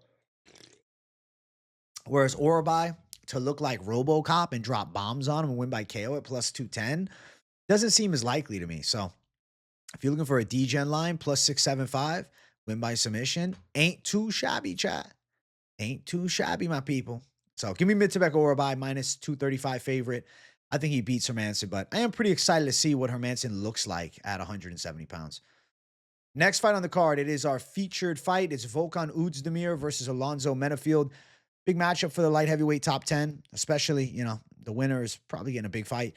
Volkan Oezdemir, knockout puncher, the pick. I think Alonzo Menifield, I mean, he's been good at beating some prospects. First thing, the Julius Walker fight was a shit performance, bro. He won a split decision there. Okay. Julius Walker almost got him. And the way Walker looked against Cerqueira, like this didn't age well. But he did beat Umar Sy, who's a decent prospect. I think Alonzo Menifield is going to look to wrestle. I think his best bet is to use the wrestling. Take Volkan down, brace the grind a little bit, be boring, and control him from top position. Because in a strike-heavy fight, the boxing of Volkan Oezdemir is clearly better. He's got more power in his hands. He's got more well-timed shots, and he's just more skilled. Like, Alonzo Menifield is very athletic, right? He's very explosive, but he's not necessarily a sharp technician. And not that Volkan Oezdemir is Mr. Technique, like a kickboxer like Ian Gary or something like that. But Volkan has like pretty solid kickboxing chops with decent movement and good ability to land big punches in range and good forward pressure. I think striking, Oezdemir has a level jump on Alonzo. Now, looking at the recent fights for Oezdemir, lost to Alberg by decision a year ago. It's not a loss to Alberg that's bad. It's just we have activity, right? Versus a year off. Volkan never can fight stateside anymore. He's like banned from entering the US, I believe. I like the Johnny Walker knockout. Beating Bogdan Gushkov's a big deal. He's been fighting every so often. I think that Volkan should be able to handle Alonzo Menifield. I don't rate Alonzo Menifield that high. He's a good athlete, like I said, but I don't think he's a good technical fighter. He's more of like, pressure, brawling shots, wild punches, good athleticism. He can land. He's creative too, like chopping shots. Like someone's the damn downward hammer fist. Top control's decent. There's a little bit of wrestling in the back pocket, and he's got a lot of will to win, but, knocked out quick against Alberg. Knocked out bad against Mirzakhanov. But to be fair, he does have a big hook, though. He dropped Dustin Jacoby really fucking bad in round 3 and pulled that win off. So there's been good moments for Menifield in fights. I'm going to go with Volkan Oezdemir. But I'll tell you, like, Alonzo Menifield, if he wrestles, this is what intrigues me. Like, as much as I want to see a knockout, Alonzo Menifield looking to wrestle Volkan, who hasn't fought in almost a year, that's a good strategy for success for Alonzo Menifield, mixing in takedowns. And I think that with that, that'll absolutely open up some strikes as well. But he could just, embrace the grind. I'm stuttering my words, bro. Like John the Stutterer, bro. If you know what that is, Howard Stern show. Bam. Alonzo Menifield on the scale with the flat top, cheesing. He looks excited to be there, man. And then on the opposite side, Volkan Oezdemir. We haven't seen him in a while, but he's ready to come out, bring some thunder. He looks, fairly good as well. Typical Volkan look, typical Alonzo look. As far as impressive performances, Volkan wins that battle, though, Volkan Oezdemir, a little bit inactive. I don't like that he's not fighting every 6 months. There's a face-off between the two. I think Volkan could pass this test. He should win by knockout for sure. That should be what happens. And I will favor the side of Volkan Oezdemir by KO. But, I recognize that if Alonzo's hitting some takedowns, Volkan inactive, Alonzo been active, shit can always go awry. Minus 225 for Volkan, plus 190 for Alonzo. I do think Volkan by KO makes the most sense. I think his pop is going to show itself. KO win for Volkan Oezdemir currently sits at plus 130. Not great odds on it. Alonzo Menifield to win by decision is plus 375. I actually understand the argument towards that side. Even if Alonzo is to get a KO, if you're on the opposite side, I just want to read off over 1.5 rounds and Alonzo Menifield plus 250. Like, I wouldn't be shocked if Menifield wins a decision. I wouldn't be shocked if it's wrestling heavy, and definitely over a round and a half. As far as money line, though, you have plus 190 right in your face if you just decided to money line it. You didn't want to chase any, specific method of victory prop. But I do think that Volkan should get to him with the hands, but I don't know. Something about Volkan's body language at the weigh-ins, and obviously it could be an over-analysis by me, but I didn't love something. It felt a little, like, I don't know, I'm worried of ring rust. It's just when my mentality is, when Volkan Oezdemir is on and Alonzo Menifield is on, Volkan beats his ass. When Oezdemir is not on, Alonso could hit some takedowns, and this turns into a tougher fight. And then Volkan, ends up showing up a little sleepy. Shouldn't, though. The pick is Volkan by KO. I think first or second round knockout is very live for him. And he should definitely show some boxing levels in this fight to the more wild striker in Alonso Menifield. And he should be able to stop the takedowns because Volkan can grapple a bit too. So Volkan, I'm not swaying. I'm not telling you I'm pickful. I'm not saying the confidence is different on the actual analysis, but body language wise, but it could just be the face off. It's Volkan. That was the only thing. But yes, Volkan should be able to win against Alonso Menifield. The pick is Volkan Oezdemir. Next fight on the card, co-main event. Belal Muhammad, Ian Machado Garry. I've been picking Ian Machado Garry to pull through all week, and he's leg 2 of the Lock City parlay for a good reason. I think that Ian Machado Garry's striking is going to look sharp in this fight. I think his lateral movement, his ability to strike from range, and his ability to strike backwards show themselves here. I think Belal Muhammad's going to be caught chasing him a bit, and Ian Garry's going to be the matador to the bull. And I also feel if they tie up, Ian Garry's takedown defense is good. His hand fighting against the cage is good. His submission grappling, his jiu-jitsu is good as well. He could threaten Belal with positions. I really think Ian Machado Garry is going to pass the Belal puzzle. He's going to look a lot faster in the stand-up. I see Belal getting frustrated chasing, and I think Ian Garry is going to outstrike the fuck out of him. And I can see Ian Garry stinging Belal with some shots that hurt. I can see him busting him up and maybe even stunning him at some point throughout the fight. Now, if you look at the Ian Garry resume, the knock on it has been, it's been decisionator. But a decision win out striking Carlos Prates, pretty damn impressive. Ian Garry's got some long arms. Doesn't have a long wingspan, but I'm telling you, if they got to measure from the armpit to the end of the fist, you will see Ian Garry has length. The way that he strikes from range is sharp. He's very quick. He's 28, dude. He's coming into his prime still. And to do what he did to Carlos Prates, obviously it is not the same matchup, but the way that he could strike with Prates and with the grappling defense that I know he has, training with Chute Box Diego Lima, Belal is toast in this fight. Belal is toast in this fight. Ian Machado Garry is a lock. I like Belal's pressure. I like Belal's boxing and range. I like his dog tough wrestling in your face style. But at the end of the day, breaking Ian Machado Garry is going to be not possible, especially over a 3-round fight. And I think the speed disadvantage and the strike skill set differential and the size difference between the two, too much. I think Belal live to go distance and survive it. I think Ian Garry outstrikes him. But I could see Ian Garry catching Belal with some big shots. He took a lot of damage, did Belal 6 months ago against Jack Della. And at 37, that damage could linger. And maybe Ian Machado Garry is the first guy in a long time to knock Belal out. I'm thinking back to Belal's loss here. Remember this fight? You guys, only the OGs will remember. Vicente Luque shut the lights off, right? Long time ago, but Vicente was able to do it. Alan Joban kickboxed him up. And remember, Alan Joban, technical kickboxing from range. Not near as good as Ian Garry. But, it was years ago, but there's still comparisons, like a style that Belal could have struggled with. Jeff Neal, good striker, fucked him up. I really, really think, I look at the resume, I'm like, all right, well, Wonder Boy he got through, but, it was 2021. That's Belal's real peak in prime, and that's not Ian Garry. Ian Garry's different. Ian Garry's different. I think Ian Garry is coming into his own now at 28 years of age. I think he's a nightmare matchup for a 37-year-old Belal Muhammad. I think Ian Garry clears, and he should look dominant doing it. And potentially, I could see him catching Belal and knocking him out. I think he could threaten with a head kick here. He's got nasty high kicks. I think he could threaten with a big straight. Got nasty straights. And Belal, definitely durable, but just because you're durable don't mean you don't ever go out. There's Belal on the scale. Looks pretty good. In shape, shredded. But normally the champs have a fall off after losing the belt, not a reclimb. And there's Ian Garry on the other side. Ian Garry's coming into his man strength era. We have seen Ian Garry grow up before our eyes. He doesn't look like a kid anymore. He looks like grown man Ian Garry now. And then we'll bring the face-off up between the two. You see the size difference is real. Ian Garry a lot taller. I mean, look at the difference. The shoulder of Ian Garry is up to the bottom lip of Belal Muhammad. Belal's just got a huge head. I mean, if Belal and Ian Garry swapped heads, Ian Garry would be 6'7", and Belal would be 5'7", for God's sake. Holy shit.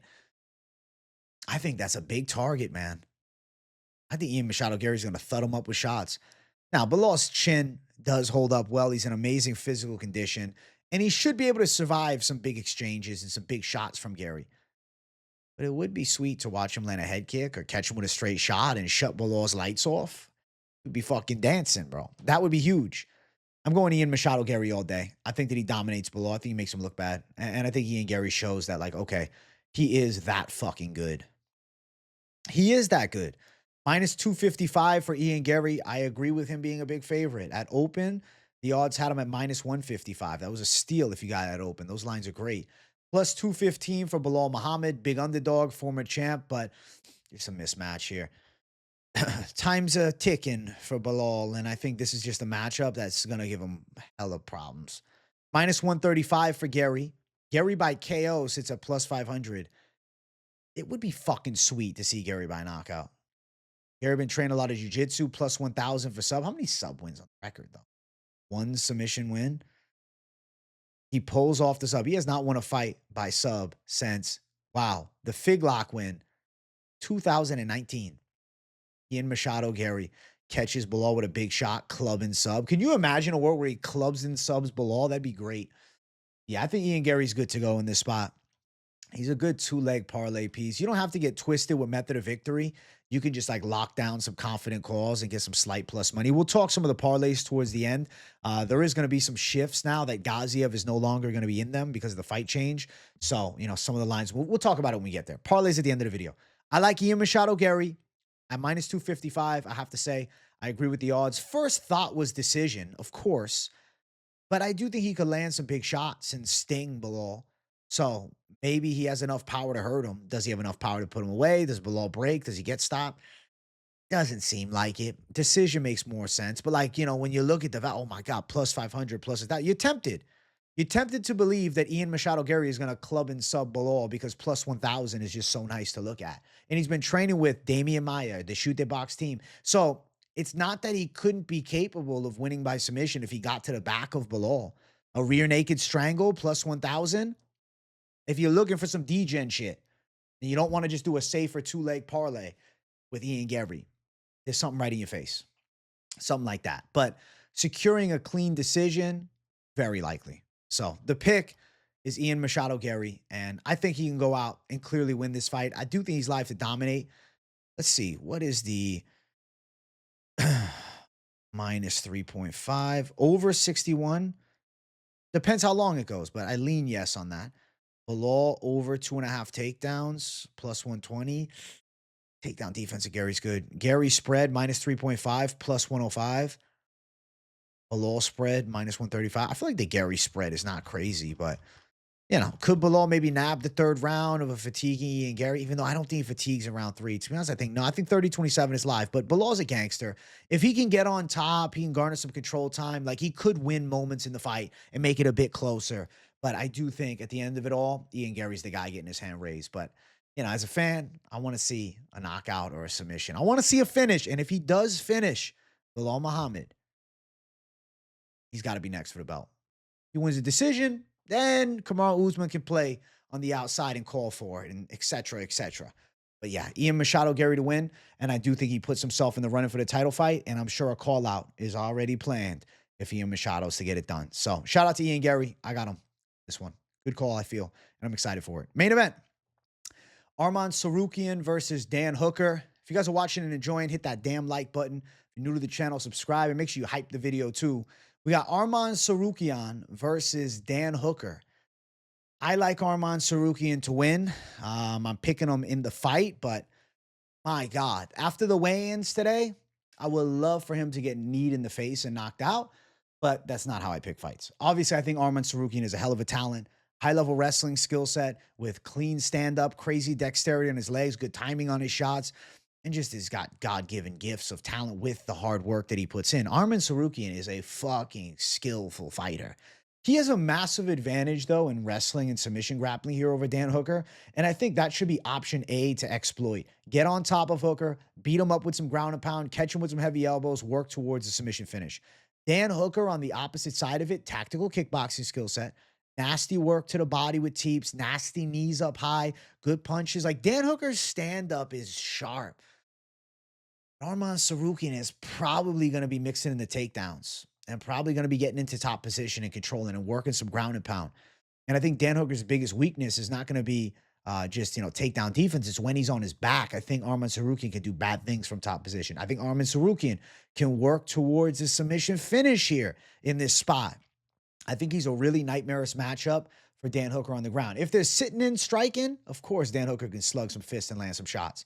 Dan Hooker definitely can catch Tsarukyan with punches. Though I think Tsarukyan can kickbox with him. He's got pretty sharp kicks to the body. He's pretty tactical with his straights. He's got good lateral movement. He's light on his feet. And obviously mixing in takedowns can stifle the Dan Hooker striking game. Make no mistake about it. Arman Tsarukyan to finish is my call. And I do think submission makes a ton of sense, especially with Tsarukyan having 3 straight wins in grappling over the time of the recent layoff. So could end up being like a showcase of the submission game a bit here against Dan Hooker, which would be the clear pathway to success. Now, what annoyed me will be brought up in a second. But first, let's look at the scales. Arman Tsarukyan looked like a fucking monster on the scale. Absolutely shredded, absolutely jacked, freaky as fuck, in world-class shape, and ready to try and make a claim to challenge Ilia Topuria. Dan Hooker looked in the best shape of his fighting career. The ink was a great decision. Most guys, I'd say, never get a skull with like swords tattooed in your chest. But like for Dan Hooker, the way that he fights, he looks so badass. Dan Hooker has high aura now. This is high T Dan Hooker looking like a badass motherfucker. I remember when he looked like some goofy kid from New Zealand in his early UFC runs. Like, who's this nerd? Now it's like, who's this badass, bro? Dan Hooker, aura maxing for sure. Now, what pissed me off? The face-off. Okay, so they're getting ready to face off. All right, we'll go frame by frame here. Actually, I have the video of it. I'll bring up the video in a sec, but I just want to show the pics real quick to keep it classy. So we have the face-off right there. All right, there it is. Hey, we're facing off. We're about to get into it. Dan Hooker decides to do, just a little jolt, a little feint. What do you want? A little flinch attempt. Jokes with him a little bit. Not joking, obviously, it's intensity, but, some gamesmanship. Then Arman Tsarukyan is like, yeah, fuck you. Gets close to him. Gets real close to him. Look at that. Close as fuck. Like, I'm coming to stare you down. Look in your soul. And then the little gremlin decides, yeah, fuck you. I have no emotional control. Let me just fucking headbutt you completely in the fucking face as hard as I can. Let me just headbutt you right in the head.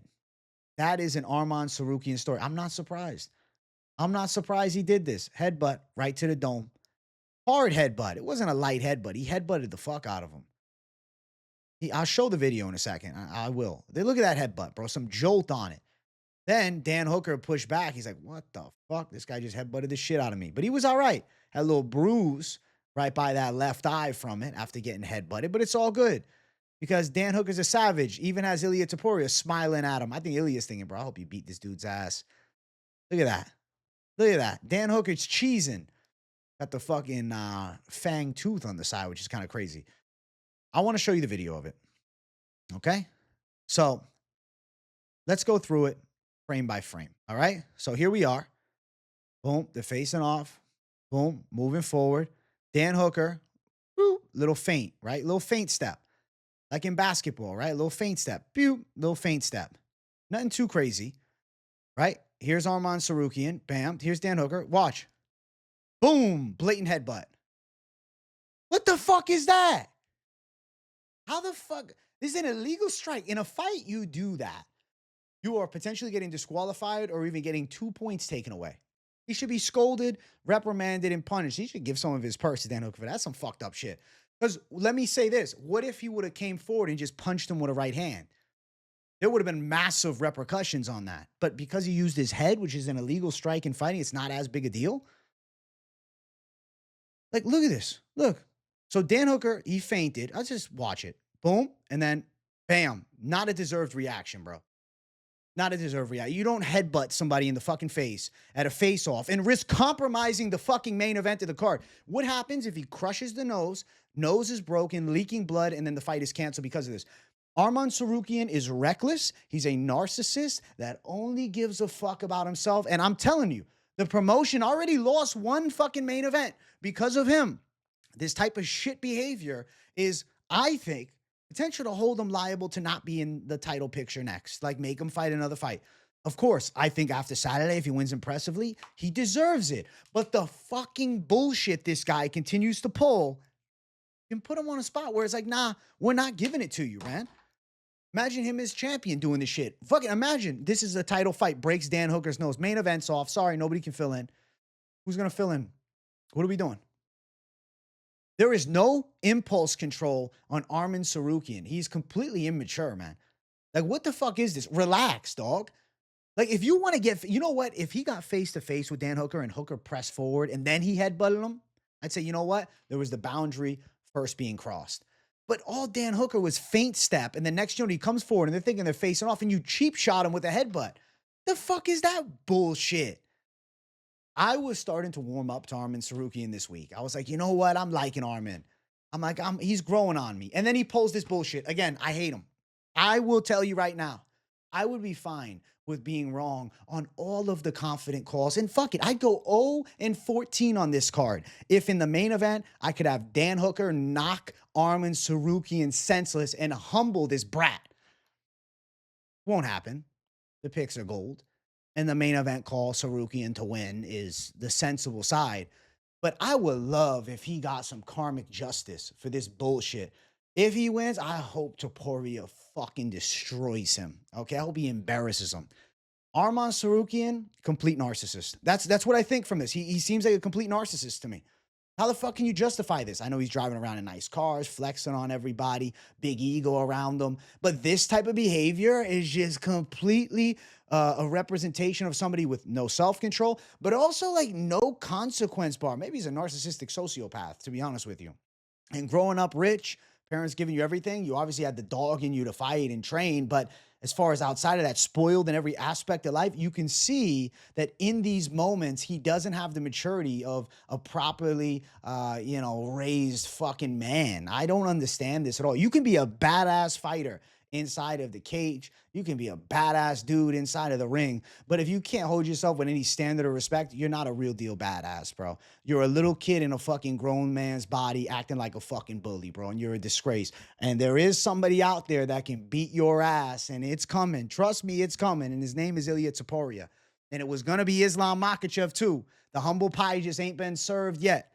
And I think the humble pie might not be coming this Saturday, but it'll be coming soon. Yeah, I hated this shit. It really pissed me off, dude. It really pissed me off. Because you know what? Besides the headbutt and everything, you're potentially compromising the main event. What happens if the headbutt lands in the eye? Now Dan Hooker gets fucking, pulled from the fight, main event's off. And the UFC's got to be feeling the same way. He needs to be reprimanded. They fucking cut Mokaev. Mokaev didn't necessarily do anything bad like this. And they let Mokaev go. But Arman Tsarukyan can just do whatever he wants. Acting like a fucking spoiled 10-year-old. Oh, he fainted at me. I'm going to headbutt him in the face. Dog, you're fighting him tomorrow. Why the fuck do you need to do that? Why not just say, fuck you? Sensible. I'm going to get your ass tomorrow. You'll see. No humble, no humility, no respect, bro. No honor.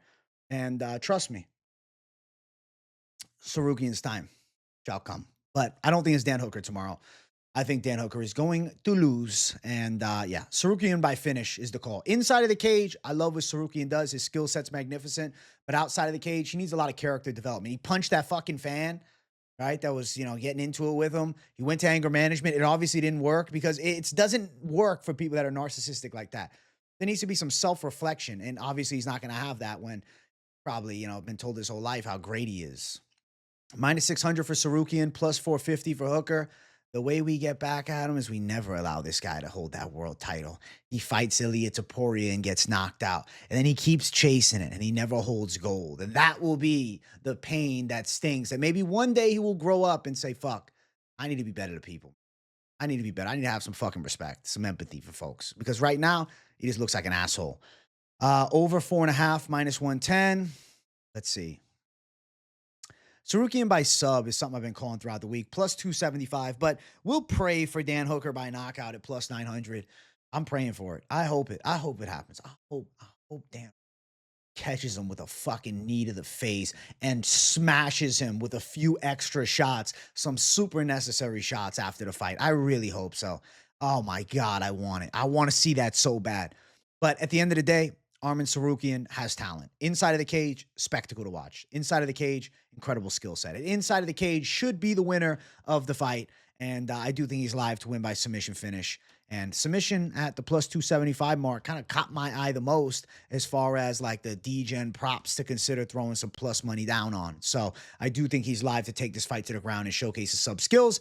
Sensible side, I do think Tsarukyan wins inside distance. And I mean, fuck, headbutting Dan Hooker here, he better not just fucking hold them down and try to just embrace the grind for 5 rounds. I'm expecting him trying to take Dan Hooker's head off, either with his punches, kicks, knees, and elbows, or with his fucking strangles. So I'm going Tsarukyan. I'm going finish. I'm going submission. And justice will be served. But unfortunately, I don't think it's Saturday for Arman Tsarukyan. But don't worry, he'll get Ilya, and then he'll get a slice of humble pie. All right? Hope you guys enjoyed the full card predictions. We're not done with the show yet. We got to talk some parlays. Those are the picks for this stacked UFC Qatar fight night. Now, you can see here, these are some of the Savage parlays, which were, you know, Savage mode done early in the week. Doggy style looks beautiful. I love that one. And then, Tsarukyan, Oezdemir, Garry, Perez. It looks good, too. I like the doggy style the most. Let's see here. Gaziev. All right, so anything with Gaziev is off. Okay, so anything you see in front of you with Gaziev is not happening because the Gaziev call was my confident pick of Gaziev over Spivac. I am not confident that Gaziev is beating Waldo. I am picking Waldo. So anything you see in front of you that has Gaziev's name in it is not the case. Now, if you wanted to flip all those lines and throw in Waldo, you're actually going to get pretty close to the same odds because the favorite status of Gaziev over Spivac is about the same as what Waldo is over Gaziev. But at the end of the day, recognize you're betting on a guy taking this fight on, 2 days notice, but it's also a badass dude. As far as the confident calls, the Lock City, Garry, Perez, Almabayev over 2.5 plus 120. I think that hits. Tsarukyan, Garry minus 145. I think that should hit. I like that stuff, but I want to do some new stuff. I want to do some post weigh-in looks. Okay. I want to do some post weigh-in parlays and talk about, what went down. Maybe there's some confidence shifts and whatnot. Like, what are we going to do after the weigh-ins? I will say my Ian Garry confidence is absolutely through the roof. I think that he goes out and looks pretty good. I like the chances of Ian Garry winning a lot. I really do. I think there's a bad matchup for the opposite side. Now, you're playing with, high-risk territory, betting on somebody like Denzel Freeman, but Bujło looks scrubbish, man. I do think this is live to hit. I also do think that the Topuria and, the wrong one. I think the Topuria and Almakhan fight is live to go over, plus 335 with that, with also Perez Almabayev over, which is live here, right? Plus 542. Now, if I'm not going to be bitter and exclude Tsarukyan, and I put in Tsarukyan, you get plus 414 for 2 overs that I think are live to hit. Also with the Ian Machado Garry Tsarukyan fight, that comes to fruition probably, right? It probably happens. Mitterbeck, Orolbai, Jack Hermansson. I mean, you got to favor Orolbai plus 629 if you loaded that slate all up. But let me just cut some things down. I'm going to go straight fighter only calls. So let's say you want to believe in a lot of foreign fighters here. So Arman Tsarukyan, right, with the side then of Mitterbeck Orolbai that shows out against a guy that had a tough weight cut.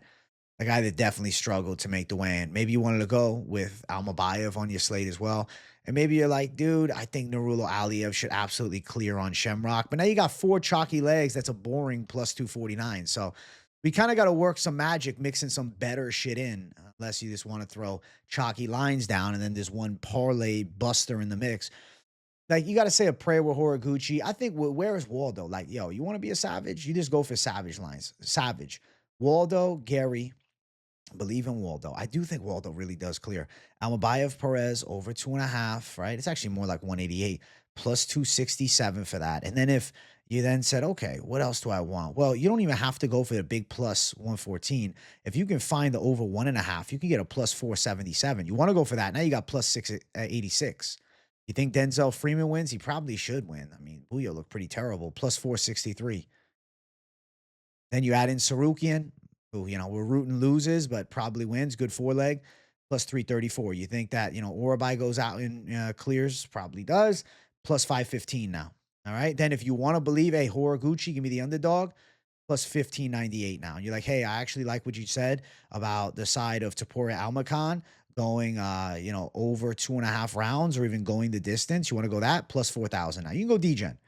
Now, this is degen shit. But we can go degen fast. You want me to do a quick degen? I'll do a quick degen, all right? So, we'll throw the side of all plus money. Almakhan, Topuria, all right? Let's say that it goes into the later stages. And let's say it goes distance, plus 152, all right? And then from there, what do I want to ride with, man? I mean, Volkan's live for a KO. I don't know why now. I'm like, Who think Garry wins? Plus 247. I really like this over 2.5 here a lot. Plus 432. Any other fighter I want to add in, though? I don't want to just have all plus money lines. He's all Horiguchi, and I got plus 300. But is that the most likely? Where's Waldo? Bam, plus 826.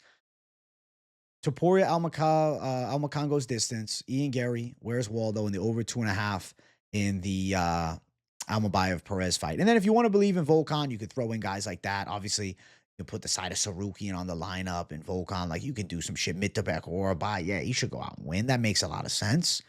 But sometimes the shit that makes too much sense is where you get in trouble. And then to close out, we're going to go props only. All right? We got Arman Tsarukyan inside the distance. I do think he's live to finish, though I am fucking rooting for the other side.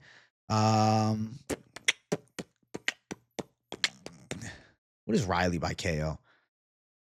Riley inside distance, plus 125. Probably is a KO, but just in case, plus 288.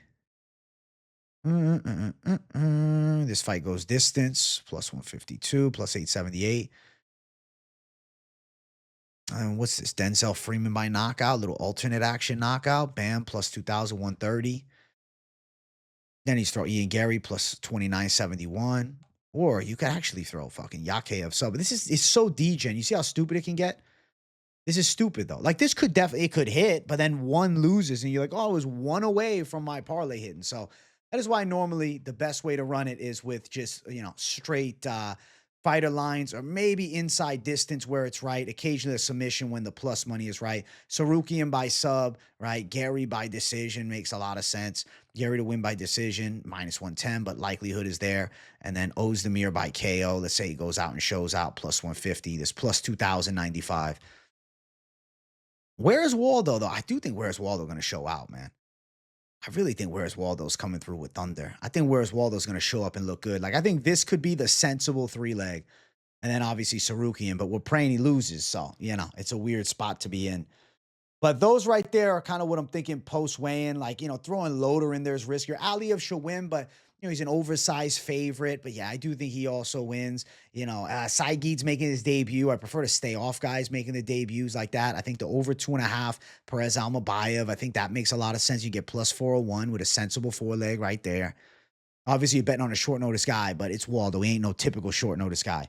Those are my thoughts post weigh-in. I hope you guys enjoyed the weigh-in recap show. I love you guys. Make sure you guys hit the like button on your way out. Subscribe to the channel if you are new. Turn the post notifications on. Don't just leave them on personalized. Put them on all so you don't miss a video or a live stream. Bringing the thunder with live streams every day. I might be live right now as you're watching this thing. I'll be live for the full card on Saturday, and I will have early picks. Sunday, I will be doing my UFC 323 breakdown a little bit early for the people. Blessing you guys with a Thanksgiving holiday, aka early Christmas gift for the last pay-per-view event of UFC history. And also make sure you guys hype the video. Let me know in the comments what you thought. W in the comments if you got nothing to say. And I see you all in the next one. Much love. Peace out.